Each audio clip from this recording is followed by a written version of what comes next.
I want to thank the Honourable Member for bringing this debate and for speaking so emotively, as so many others have today. I know from personal experience talking here about loss due to suicide, the pain never goes away, no matter how long ago it was. But I particularly commend the Honourable Member for speaking about such a recent bereavement. That is a very difficult thing to do. Some other people have mentioned that only 1 in 4 people who take their own lives are known to services, to clinical mental health services. And that's why the charities and community organisations are so important. And I recently did visit the Winchester branch of the Samaritans, and I met with Wayne Fletcher, the director. And it was so impressive and inspiring to see the number of volunteers involved to make sure there's 24-hour access to someone who needs help in the darkest times, the loneliest times, in the middle of the night, in the early morning. You pick up the phone and there'll be a volunteer waiting there to speak to someone, and it is absolutely incredible. And other members have mentioned the men's shed, and just 2 weeks ago I visited the men's shed in Alresford, who are currently looking to that their lease is up, and so we're going to be working with the town council to find them a new location, because it is absolutely vital, this connection, this friendship, the sense of purpose, the mentorship, that all turns into a life-saving community. And I had a message today from a fellow vet in Winchester, Alison Moores, and she said that that her 15-year-old son, Sam, took his own life earlier this year.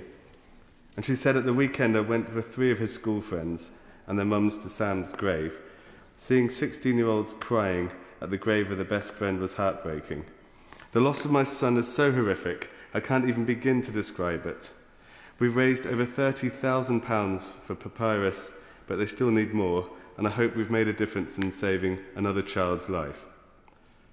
Now, we know that charity fundraising is harder than ever at the moment in the current economic climate, and that all 3 of these organisations that I've mentioned, the Samaritans, Papyrus, Men's Sheds, plus others, rely on the generosity of the public and people who are working so hard to fundraise for them.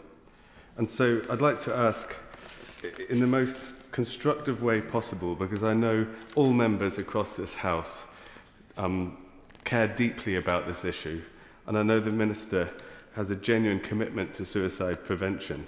And so I say this with absolutely no party political agenda, but I'd like to ask about the government's decision to end the voluntary community and social enterprise suicide prevention grant, because this funding supports these organisations like Samaritans, Papyrus, the Men's Sheds, all of who play a vital role in reaching people who may never come into contact with mental health services.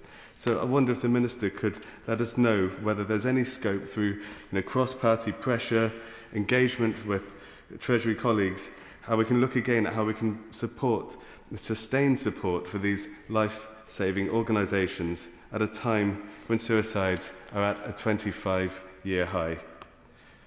And Madam Deputy Speaker, I just finished by paying tribute to Archie Pond, who is a 19-year-old constituent of mine who took his own life last year.